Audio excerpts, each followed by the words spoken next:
like me better when I'm with you. Assalamualaikum warahmatullahi wabarakatuh. Hello guys, perkenalkan kami dari kelompok ketiga. Nama saya Sri Dinda Nilasari dan rekan saya Irma Perawati. Di sini kami akan membahas mengenai regulasi fintech syariah, mata kuliah startup syariah oleh dosen pembimbing Ibu Santi Arapa MSI. Semoga video ini dapat bermanfaat bagi kita semua dan kita dapat memahami mengenai regulasi fintech syariah tersebut. Selamat menonton dan happy watching guys. Sebelumnya, apakah kalian sudah pernah mendengar mengenai fintech syariah ini atau sudah memahami mengenai fintech syariah ini? Mungkin sebagian kita sudah mengetahuinya, tetapi di sini kami akan membahasnya secara lebih detail agar kita lebih memahami mengenai fintech syariah tersebut. Pertama, saya akan menjelaskan mengenai pengertian fintech syariah. Fintech syariah ini berasal dari financial technology, yaitu dapat diartikan dalam bahasa Indonesia menjadi teknologi keuangan. Secara sederhananya, fintech dapat diartikan sebagai pemanfaatan perkembangan teknologi informasi untuk meningkatkan layanan di industri keuangan. Dua, saya akan menjelaskan mengenai jenis-jenis fintech syariah tersebut. Seiring dengan berkembangnya teknologi, jenis-jenis fintech syariah ini pun semakin berkembang dengan sangat pesat. Di antaranya seperti 1. Inovasi teknologi finansial terkait pembayaran dan transfer. Kedua, lembaga jasa keuangan. 3. Perusahaan startup fintech syariah yang menggunakan teknologi baru untuk memberikan layanan yang lebih cepat, murah, dan nyaman. Yang ketiga, mengenai fintech di Indonesia. A. Perkembangan fintech di sektor jasa keuangan. Berdasarkan jenis fintech yang berkembang di Indonesia, beberapa lembaga jasa keuangan yang sudah melakukan perkembangan dan inovasi fintech terbagi ke dalam beberapa sektor, yaitu layanan perbankan digital atau digital banking, pembiayaan dan investasi, serta asuransi. B. Jenis-jenis fintech yang berkembang di Indonesia. Masing-masing jenis fintech memiliki manfaat dan potensi risiko sesuai dengan proses bisnisnya. Jenis-jenis fintech syariah yang berkembang di Indonesia atau conclusion. 1. Digital payment. 2. Financial and investment. 3. Account aggregator. 4. Information and feeder site. Dan terakhir yaitu personal finance. Halo, assalamualaikum. Saya Irma Perawati. Saya akan melanjutkan penjelasan tentang regulasi fintech syariah. Sebelumnya kita berterima kasih dulu kepada teman kita Sri Dinda Nilasari karena sebelumnya dia telah menjelaskan tentang regulasi fintech syariah. Maka dari itu saya akan melanjutkan penjelasan tentang regulasi fintech di Indonesia. A. Otoritas Jasa Keuangan. 1. Peraturan Otoritas Jasa Keuangan atau POJK. Sebagai langkah awal, OJK telah mengeluarkan POJK nomor 77 POJK 01/2016 tentang layanan pinjam meminjam uang berbasis teknologi informasi atau POJK P2P Lending yang kemudian memiliki peraturan turunan berupa surat edaran OJK atau SOJK nomor 18 SLOJK 02/2017. POJK ini mengatur mengenai salah satu jenis fintech yang berkembang di Indonesia saat ini yaitu peer-to-peer lending atau P2P lending. 2. Surat edaran Otoritas Jasa Keuangan. Setelah berlakunya POJK nomor 77 POJK 01/2016 tentang layanan pinjam meminjam uang berbasis teknologi mengeluarkan ketentuan tentang pelaksanaan tata kelola dan manajemen risiko teknologi informasi pada layanan pinjam meminjam uang berbasis teknologi dalam SLOJK nomor 18 SLOJK 02/2017 yang mulai berkembang pada tanggal ditetapkannya yaitu 18 April 2017. Selanjutnya B. Bank Indonesia. 1. Peraturan Bank di Indonesia.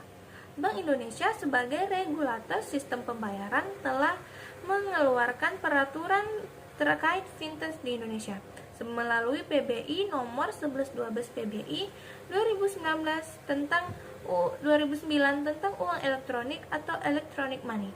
PBI tersebut telah diubah sebanyak 2 kali, yaitu dengan PBU nomor 16 8 PBI 2014 dan PBI nomor 18 17 PBU tahun 2016 tentang uang elektronik atau PBE Money. C. Kementerian Komunikasi dan Informatika Republik Indonesia. 1. Undang-Undang nomor 11 tahun 2008 tentang informasi dan transaksi elektronik. 2. Peraturan Menteri Komunikasi dan Informatika Republik Indonesia nomor 4 tahun 2016 tentang sistem manajemen pengamanan informasi. 3. Peraturan Menteri Komunikasi dan Informatika Republik Indonesia nomor 20 tahun 2016 tentang perlindungan data pribadi dalam sistem elektronik. 4. Peraturan Menteri Komunikasi dan Informatika Republik Indonesia nomor 5 tahun 2016 tentang uji coba teknologi komunikasi, informatika, dan penyiaran. Selanjutnya, perlindungan konsumen fintech di Indonesia. A. Analisa aspek perlindungan pada fintech di Indonesia. 1.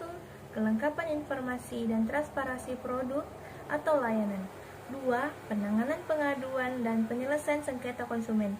3. Pencegahan penipuan dana keandalan sistem layanan. 4. Perlindungan terhadap data pribadi atau cybersecurity. B. Upaya peningkatan perlindungan konsumen fintech di Indonesia.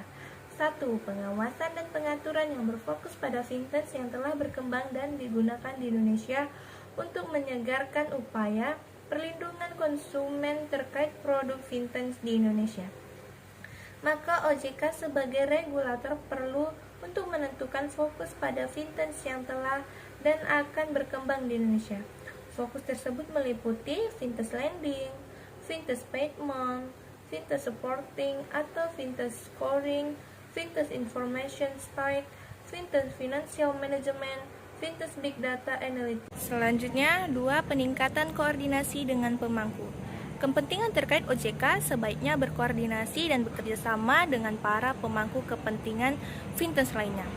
Koordinasi tersebut dilakukan dengan Kementerian Koordinator Bidang Perekonomian, Bank Indonesia, Kementerian Perdagangan, Kementerian Keuangan, Kementerian Komunikasi dan Informatika, Kementerian Hukum dan HAM, asosiasi di sektor jasa keuangan, asosiasi dan praktisi fintech serta akademisi.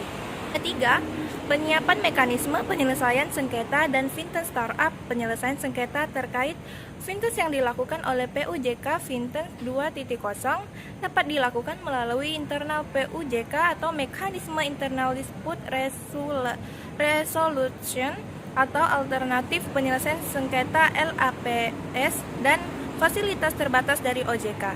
4. Peningkatan legitimasi fintech terkait upaya ini. Terdapat 3 hal yang dapat dilaksanakan oleh OJK untuk meningkatkan legitimasi fintech di Indonesia.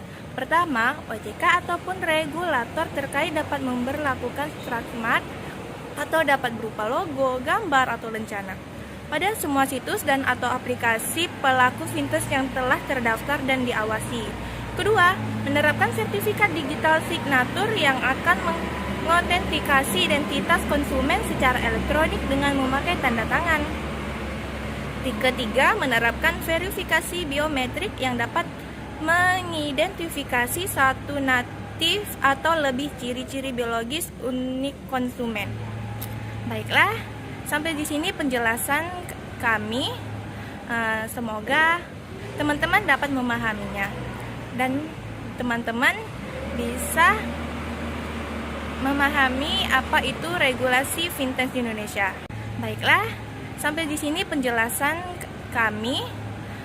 Semoga teman-teman dapat memahaminya dan teman-teman bisa memahami apa itu regulasi fintech di Indonesia. Baiklah, saya akhiri dengan Assalamualaikum warahmatullahi wabarakatuh. Sampai jumpa.